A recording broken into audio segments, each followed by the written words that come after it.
वाटू लागलं. मुक्त संचार प्रसार हमीत केलं असताना एका हा दिल्यासाठी आपण तत्पर झाला. हा कशासाठी?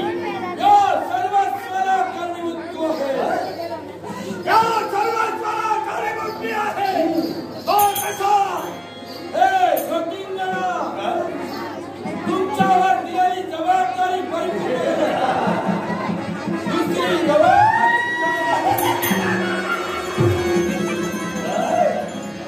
ही जबाबदारी कोणती असेल तर प्रत्येक वर्षाला मग सांग रे, तो वंश का बंद केला याच्या लोक सांगा. या नियमचा धर्म धर्मी भगवान हा खंड तेजो भंग सांगा. या मंत्र्याला आमच्या इच्छेच्या अडगाचा प्रयत्न केला. या घटकाला बंदिस्त करण्यासाठी झाला. त्या मंत्र्याला तुम्ही दाब विचारला का? योग्य वेळेत आता वंचिताला रेता देवते योग्य वेळेत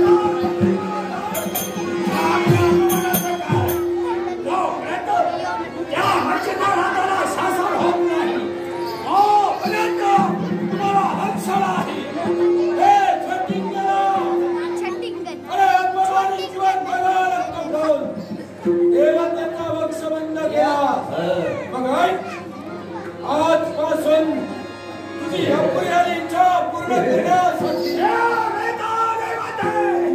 ऐकून घे. या अतुत्वात्मा हे सांगायला विश्वास या वंशाला घटकतो आहे का?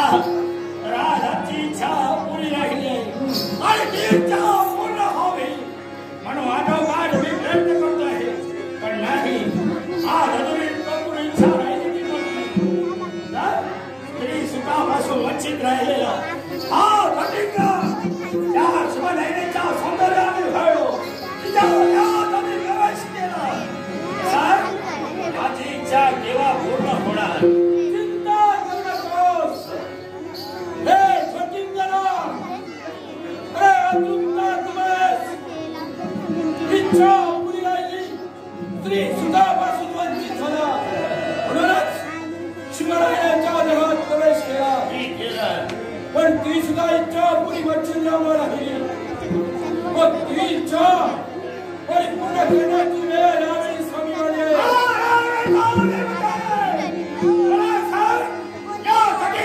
मुक्त संचार कराय आणि तो मुक्त संचार करण्यासाठी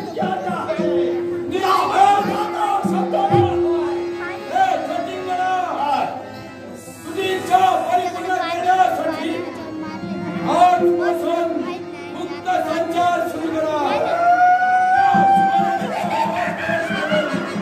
तुझी इच्छा परिपूर्ण करून घे. माझ्या तुमचा संचार शोधासाठी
नित्याचं कर्तव्य 5 गृहीत तोरणा शिदा भिक्षावगर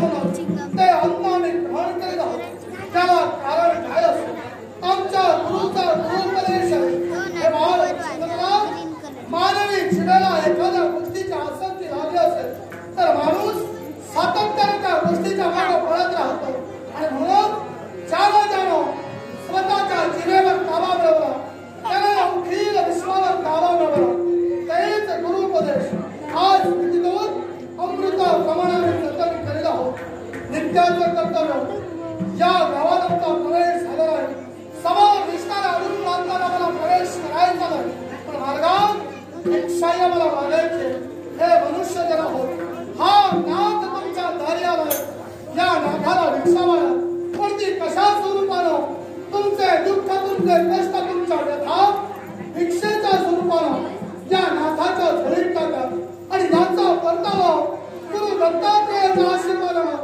सुख समाधान आणि शांती या स्वरूपानं आम्ही तुम्हाला देणारच आहोत पण हे महत्व मानवा या विश्वाच्या ठाई जगत असताना स्वतःच्या स्वार्थासाठी जगू नको या विश्वासाठी जग भगवंताच्या तत्वासाठी आणि भगवंताच्या महत्वासाठी जग आणि असं जर काय केलं असेल तर प्रत्येक मरत मानवाला इहलोकी सुख आणि परलोकी संयुक्त पदाची प्राप्ती होईल म्हणूनच या नाथाला रिक्षा मारा नाही रिक्षा तवत रिक्षा तवत रिक्षा यह परालोका सौख्य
हमारी रिक्षा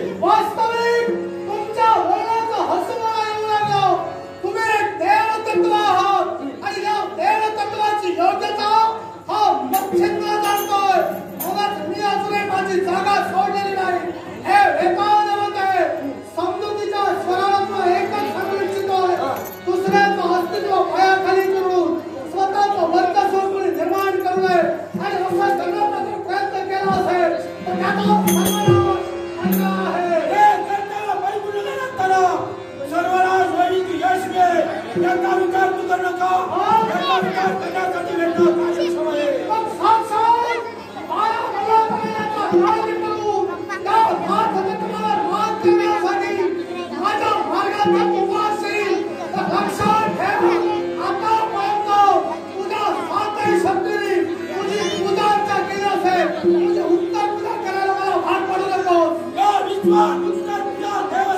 जगासाठी कुणी जन्माला आलं नाही आणि का जन्माला तू जर माझी उत्तर पुरा करण्याचा प्रयत्न करशील तर का मार्ग करो आमचं कर्तव्य पूर्ण करायचं फक्त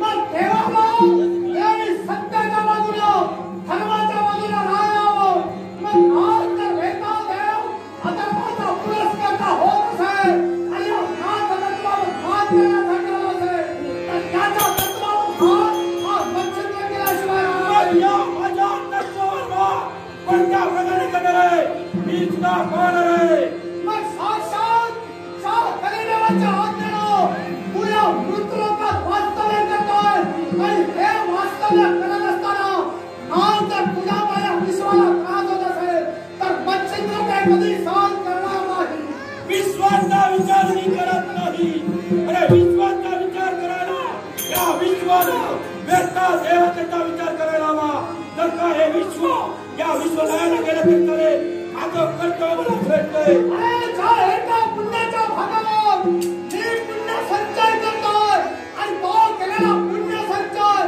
तुझ्या पापाच्या 3 भागाचं वर्तन होत असेल स्वतःचं आत्मपरीक्षण कर तू कुठेतरी कमी पडतोय याचा विचार करता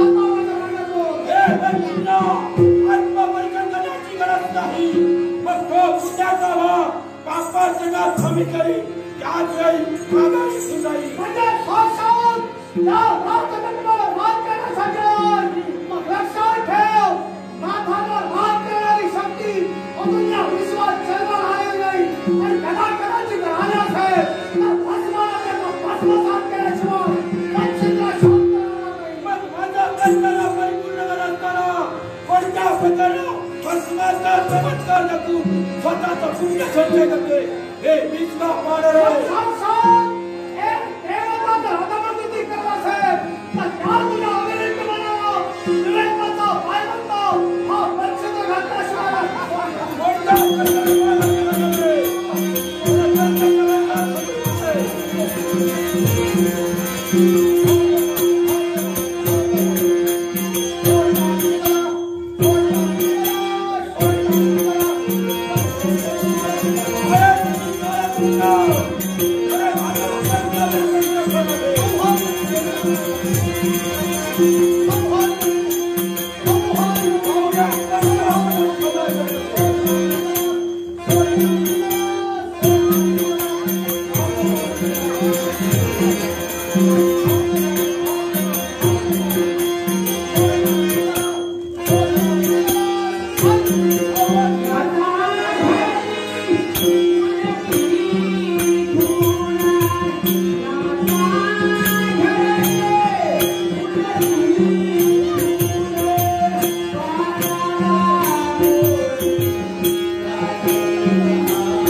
Bye.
आमच्या इच्छेचा अनादर केला.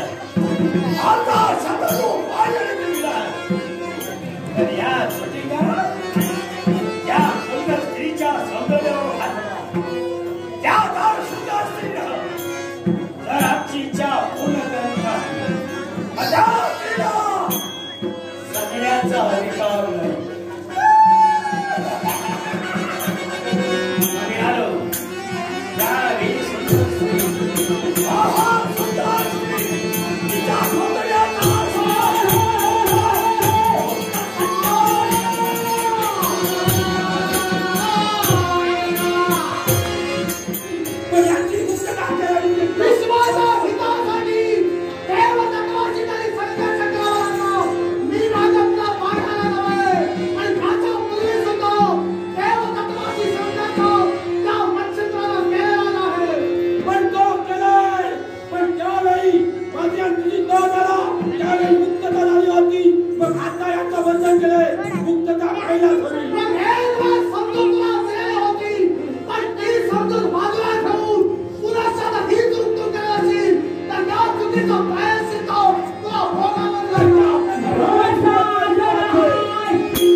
संध्याकाळची कातळ आणि मध्यरात्र या तीनच प्रहर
माणसाच्या देहात प्रवेश कोणत्या तऱ्हेने करावा तोही मार्ग निश्चित झाला।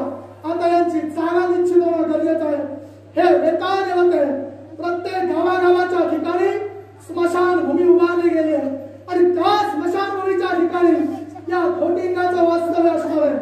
सुनाट पिंपळ वृक्षावर या ब्रह्म संबंध मुंजाचं वास्तव्य असणार आहे आणि इतर 5 शक्तींचं वास्तव्य कुठं असणार आहे तर प्रत्येक गावागावाच्या ठिकाणी ग्रामदेवतेचं मंदिर उभारलं जाईल आणि त्या ग्रामदेवतेच्या मंदिराच्या डाव्या बाजूस साक्षात वेताळ देवते तुझं मंदिर उभारलं जाईल आणि त्या मंदिरात तुझ्या पायापाशी त्या 5ही शक्तींची जागा असणार आहे। पण या 7ही शक्तींवर अधिराज्य या विश्वाच्या ठाई तुझा नसणार आहे। कारण जेवढं पाप तेवढं पुण्य, जेवढा धर्म तेवढा अधर्म, हे जर सारं समान गतीनं चाललं असेल तरच हे विश्वाचं राजगाडी सुरळीत चालणार आहे। पण सांप्रत सुरू आहे कलियुग आणि या कलियुगात माणूस स्वार्थासाठी जगत असताना दुसऱ्याचं वाईट व्हावं म्हणून प्रयत्न करतो। मग याच माणसाचं जीवन सुखकर कसं होणार आहे त्याला सुद्धा पर्याय भगवंतानं ठेवलेला आहे। महासती वृंदेला दिलेल्या शापामुळे सारे देव दगडाचे झाले, गंडकी नदीत पाषाण रूपानं वास्तव्य करू लागले आणि त्यावेळी भगवंताला सद्भक्तांची चिंता वाटू लागली आणि म्हणूनच त्याने या भक्तांसाठी 2 पर्याय ठेवले आणि ते 2 पर्याय कोणते असतील?